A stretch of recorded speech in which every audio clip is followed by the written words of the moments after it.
Good afternoon, everybody, and welcome to another edition of the Business Spotlight. I am Scott McMeans with Action Coach SBL, and I'm here with Anthony Travagliante with the Trave Media Group.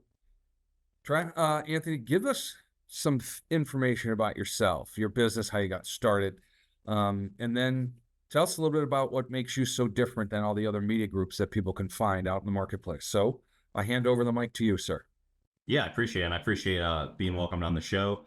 So what kind of started my journey is, I think at the core, I'm an entrepreneur. So it's like I've always wanted to work for myself.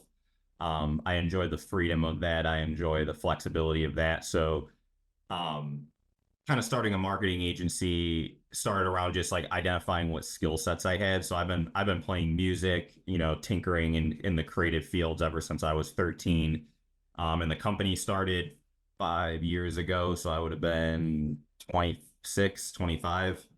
So it kind of like I already almost had a decade under my belt of over a decade under my belt of creative work. So it was kind of like, well, I can do all these things creatively. How do I take filmmaking and music development and stuff and go professional, or make a career out of it, I guess, more so than the creative end, which would marketing. So I learned, I can start telling stories for brands, but obviously marketing is different.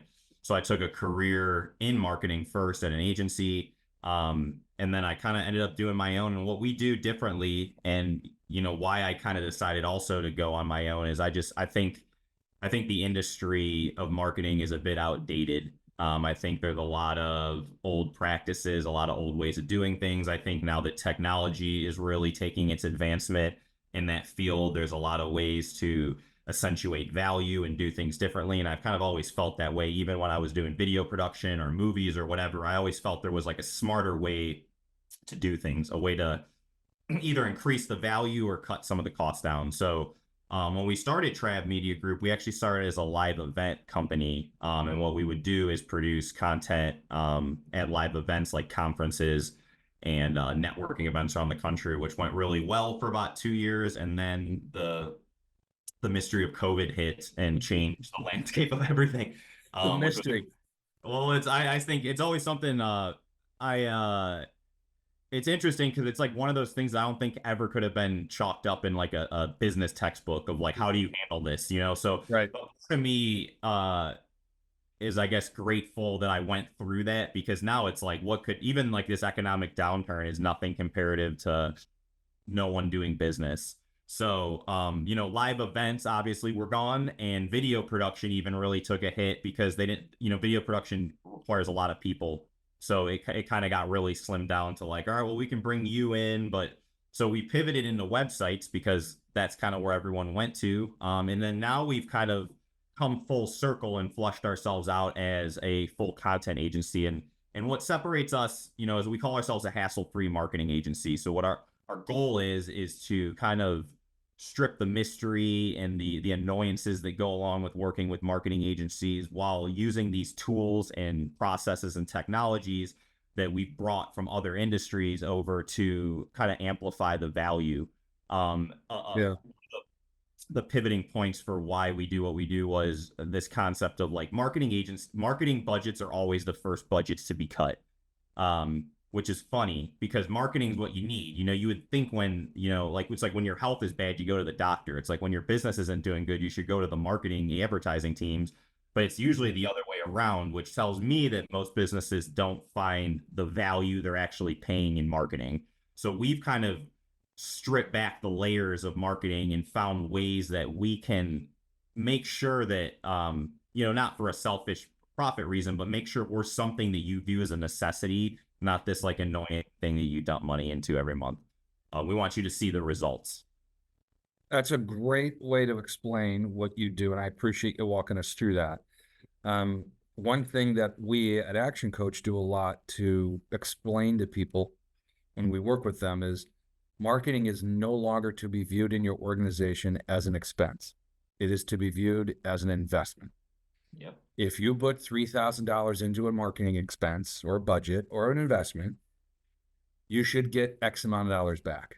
Everything within marketing is based on mathematics, right? You spend X amount of money, you contact so many people, your conversion rate is so well, And then you get so many customers, they buy so much from you, they buy how often from you.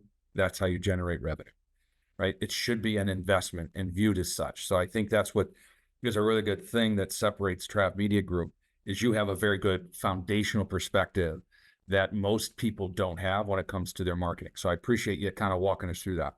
Absolutely.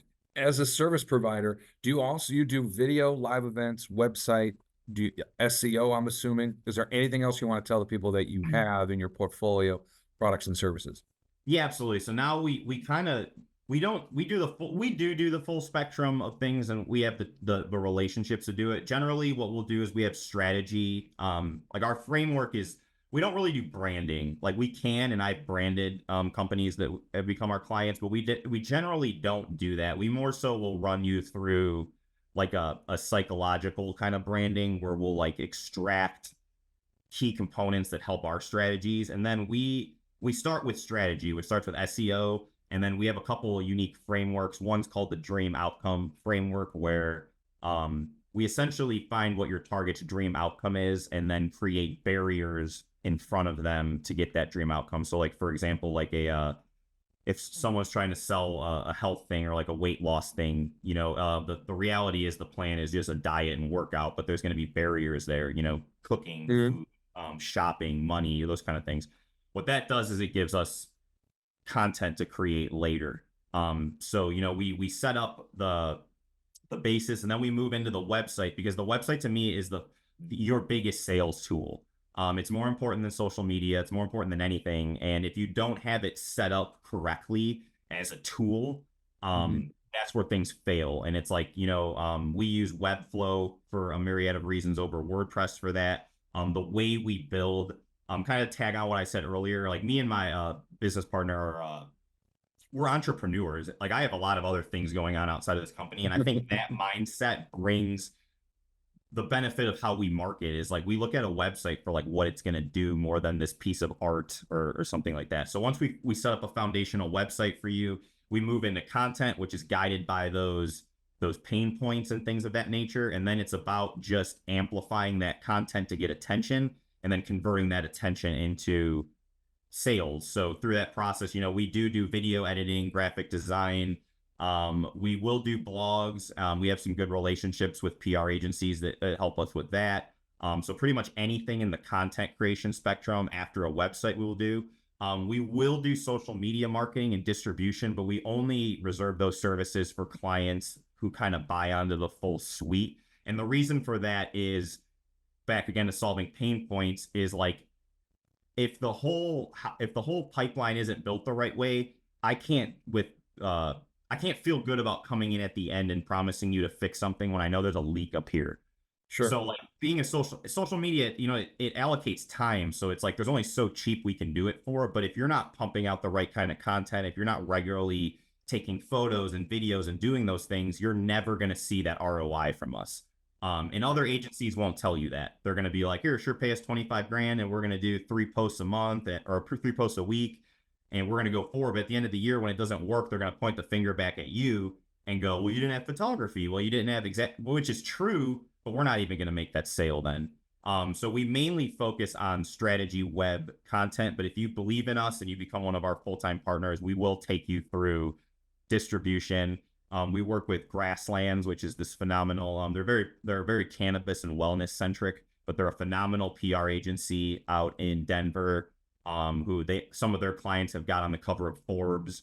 So we do have the means to do that. But PR, that's also an interesting field where it's based on relationships. Like there's no person I could call and get you on the cover of a magazine. Like you have to have the proposition Right. and the stuff to then have that relationship build. But I guess to answer your question, we do mainly web strategy and content, and then Okay. No, it sounds great, and I love I've written this down twice now since you and I have had these introductory conversation and talking today. Hassle-free marketing. It's one of the nicest ways to describe what you do compared to what everybody else has. As far as the chaos that ensues when somebody tries to figure out their marketing, you're coming in and saying, let's figure out a strategy first, and then we'll hang all the things necessary, whether it's going to be on the web and the appropriate amount of activity and functionality of your website, and then the content that drives people to it. It's a brilliant strategy, and it A sounds like simple it's been formula too. Yeah, it's good. it's a good offer plus good offer times good content plus good tools equals consumers. You know, 100%. and it's like 100%. it's that simple. You just got to do it. But you just got to be patient. You know, I often talk about marketing too, like investing in an index fund. You know, it's like it's that compound interest. It's like it's funny to be a millionaire isn't really that hard if you can invest your money right from a young age and be patient. But it's like all of us want the quick dollar. All of us want to, you know, get there faster. And it's the same with marketing. It's like I want to go viral. I want to do. It's like really if you just allocate some money and you focus and you keep dialing in and dialing in, it's like in 5 years, you're going to be like, wow, man, like we have more passive leads coming in than we know what to do with. But can you make It's it to 5 years or make it to 3 years or whatever? Yeah, the word investment is a hard thing to swallow when you're trying to make a purchase or establish your marketing. So if anybody listening to this and watching today has an understanding of what to do next when it comes to allocating money for the business, set aside money so you can invest properly in advertising or marketing and making sure you have the right tools and the right information so you can get people focused in on what you do. What I want to do is ask you a little bit about what's it like to work at Trav Media Group. How many people do you have, and how would you best describe the culture that you have within the four walls of your organization? To best describe the culture, which is kind of how I built the whole company, is I want you to be able to work from the beach.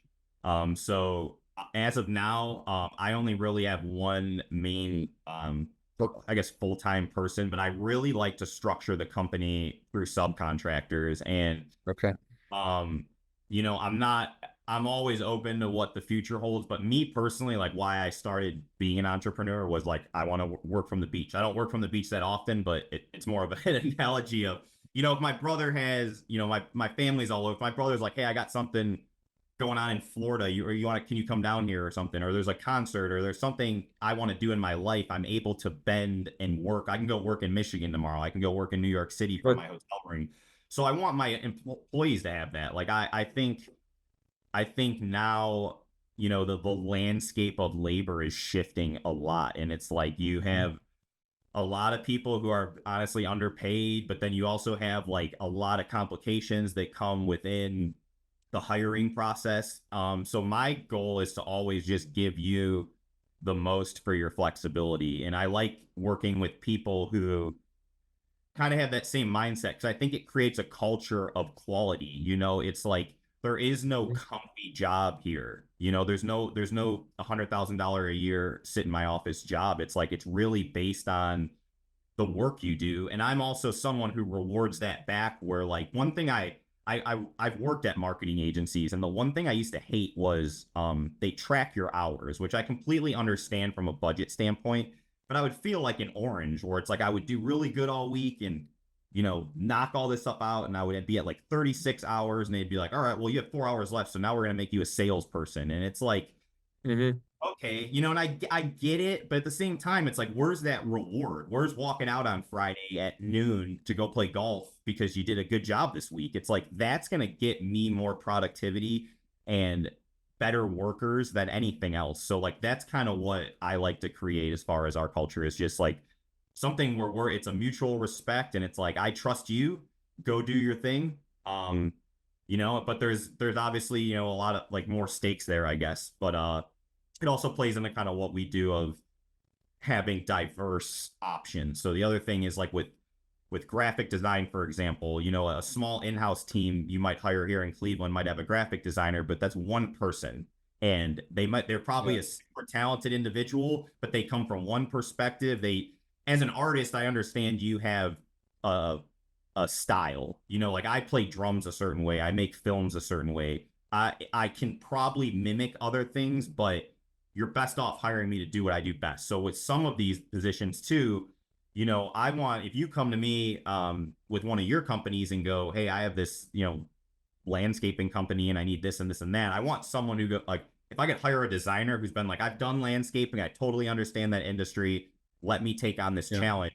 Now I'm offering you again more value for your dollar instead of convincing you. And I work a lot in cannabis, and I think that's where that came from too. Is I would watch agencies like that didn't even culturally understand it. You know, it's like not that you have to consume it to understand it, but it's like very clearly people who don't even understand it Yeah. trying to bring clients in. And it's like you're lying to these people. Like you don't understand what they're doing. And you're just trying to you're trying to paste over this like template that you've done for manufacturers 100 times. And it's like maybe it'll work, but probably not, you know, especially in like a industry like that. But I kind of take that and apply it to everything. Like I want people working with food who work with food, you know, manufacturing who work with manufacturing, so on and so forth. Yeah, I think what you're kind of describing is, I understand there's no such thing as utopia, right? But what you're describing is people that have a background from a certain industry or market have a better amount of value for trying to serve that market or industry because they've been there, they've done that. And what I think is interesting, and it's a cornerstone of what you made comment to, and I want to reassure the people watching, just because somebody takes 3 hours to get something done doesn't mean they weren't quality and doesn't mean they weren't really good and in tune with what you're looking for. As opposed to somebody who spent 30 hours doing it doesn't mean they did a much better job. People today have been not abused, but have been taken advantage of because they're really good at what they do and they do it in a quicker time frame. So therefore, people believe they are of less value.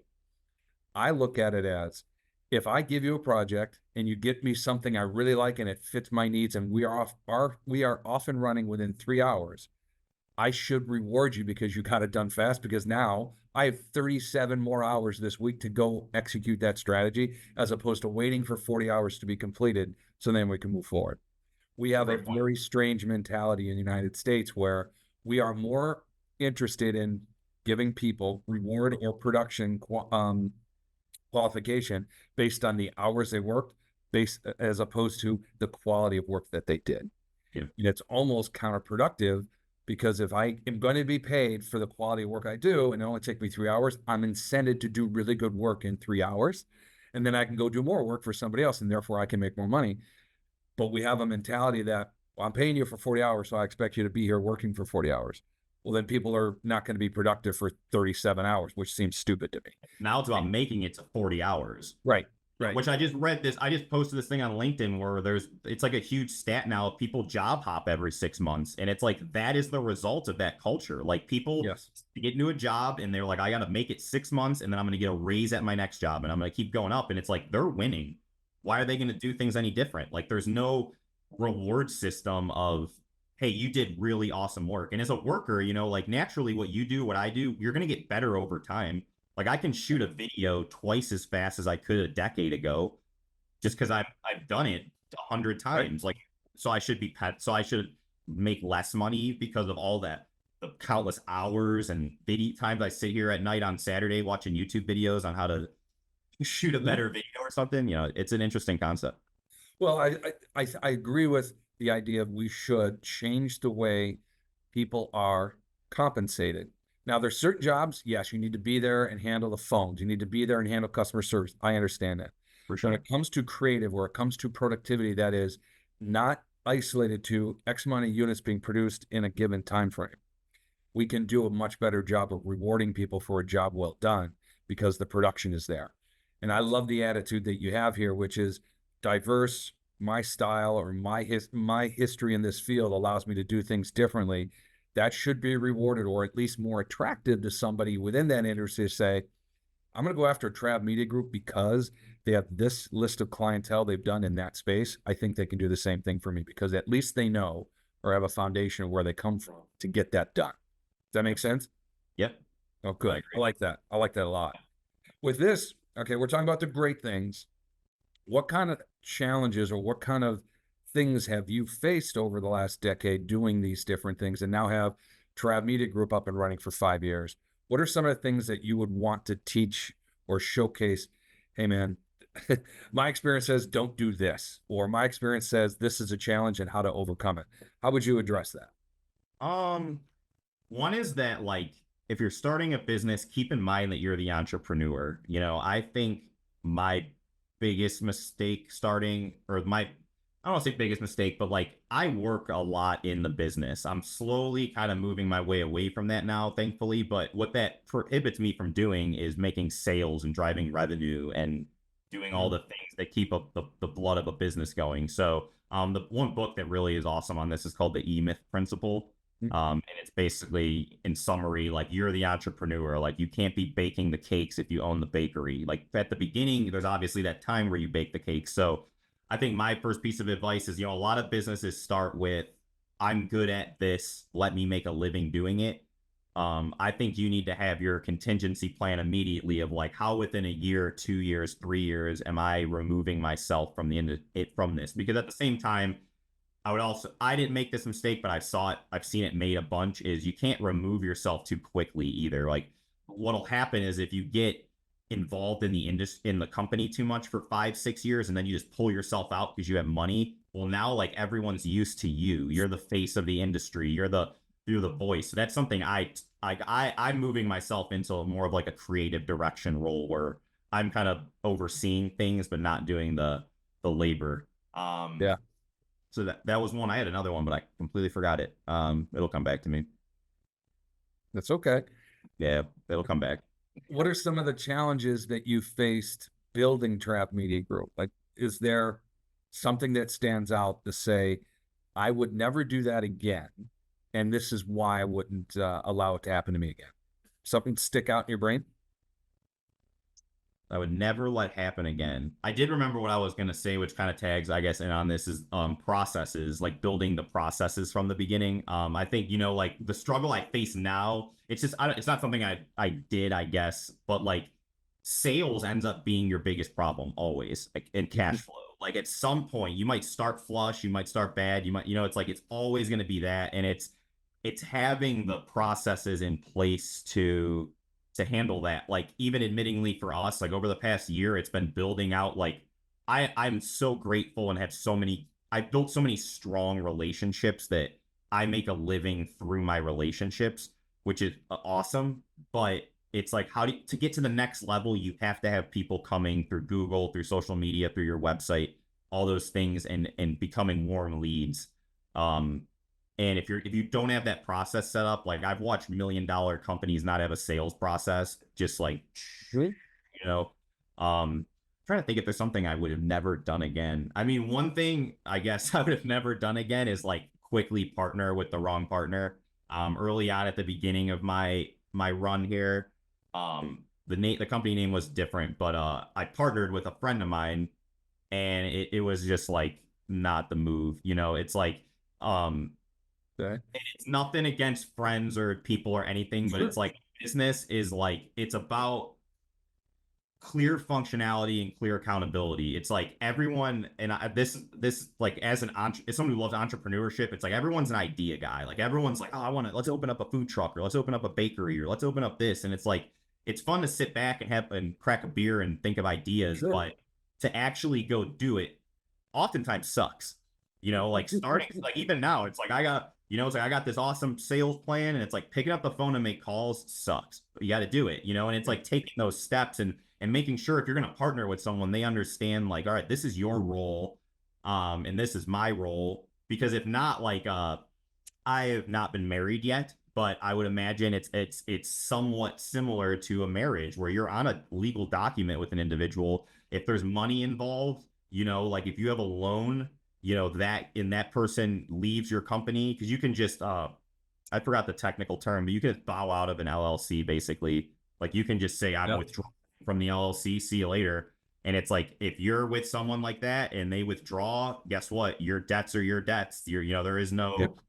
no, there's some safety nets, but not really. So it's like, it's just like who you marry, who you're going to partner with, like at least like set it up. There's ways to set it up too, where each of you, mutually have your own separate entity that works together, and there's ways to protect yourself. So if you're a little leery, you can go into it that way. But I would say that's probably the biggest mistake I made, just because it was like a divorce. Like it cost me money, it cost me, relationships and all that kind of stuff. So just, especially if it's your dream, like it's your dream, protect it. Well, one thing I will tell you, I think, without going into full detail here, Anthony, you kind of said this is what I would never do again. This is what I learned. But remember, this is what you learned. So moving Oh yeah. forward, that is something that you can build on. And you know what? If you and a partner are no longer aligned to the North Star that you're trying to follow, it's time to separate. Whether that is in a marriage or that's part of your business partnership, you both recognize, or somebody recognizes it, brings it to the table and says, you know what? We're not marching to the same beat anymore. We need to figure this out, or we need to get out. And Yep. I give you credit for taking that stand, because it does cost money and it does set you back. But when you get a chance to take a step back so you can take 3 or 4 steps forward, which is in your situation the case, that's a strong, bold move to make, but it's one that has to be made. So I give you credit for doing that. Entrepreneurship and life, we talked about this in our intro call, but it's like that's why I love entrepreneurship. And as I've gotten older, I don't think everyone is cut out for it, and I don't think everyone can own a business. But I think it's like I wish everyone did it as a hobby at some point. Like I wish everyone took something that they liked and tried to do it, because dude, it's so much of like what you're learning here is so much what life is. It's like that same lesson could be applied to a marriage or a friendship or anything. It's like 100%. if you can learn how to respect yourself and set boundaries and know who you are and what you need in a business, you can apply that everywhere else in your life, and like your life just gets better. Like if I never tried this owning a business, and it's like I believe it's in my blood, like it's what I'm meant to do. Oh, sure. If I never tried it, it's like my I'm a better person because of my business, and that's why I love it. Good for you. And that's, one of the things you would ask me, what do I do? That I don't fix businesses. That's not what Action Coach is all about. What we do is build better business people so they're capable of fixing themselves and then owning the business they've always wanted to own. Very different mindset. And everything that we talked about today, Anthony, I appreciate you opening the can and kind of letting it all out. It's life lessons turned to business lessons, which turn back to life lessons. And it's a vicious, very educational process that people have to go through to go from where they started to where they want to be. It's never easy, but it's all self-contained. And if you have the cojones to open a business, right, and you have the strength to keep your direction there, despite distractions, even the distraction that you face, if you just keep marching forward, you're going to be successful. You fail when you give up. And I think that's a life lesson that can be shown very strong in a business lesson, because it's all about moving forward. Absolutely. We are wrapped up. We've gone through quite a bit of time here, Anthony. I appreciate it. You've been excellent. I think there's a ton of information that people are going to be very happy to listen to. And quite frankly, I think there's a lot of educational parts here, from just the way you set up your business to the type of people you like to work with. I love working from a beach mentality. I think that's something we all strive for. And it goes back to the mentality of, do you work in your business, or do you work on your business? And I think the more and more people want to work on their business, they'll take your advice and start setting their business up for success, whether it's through an investment with you or just getting the processes in place, as you made comment, that make the business foundationally sound. Everybody's good. So I appreciate you spending time with us today. This has been great. Yeah, it's been fun. Any last words? I guess if you like what I have to say and want to hear more, you can find me at travmediagroup.com. I'm on X or Twitter, whatever you call it nowadays. And Anthony _ Trav 22. And then I'm on LinkedIn at Anthony Travagliante, which my name will probably be spelled out somewhere in the Absolutely, it will be. But please, I love and I have a network of people. My brother Dustin works with me and stuff, and we love chatting business. So regardless if you want my marketing agency or you like something I said and want to pick my brain, I learn from these sessions as well. So Perfect. Please connect if you saw this. I appreciate it. Yeah, all your details will be included down on the links in the description below. Yeah, so it'll all be down there. Don't worry about it. And awesome. I want to thank you for being a part of the Business Spotlight. And I appreciate it. Thanks for having me. Oh my God, yeah, absolutely. We'll see everybody next time. This is Scott McMeans with Action Coach SBL.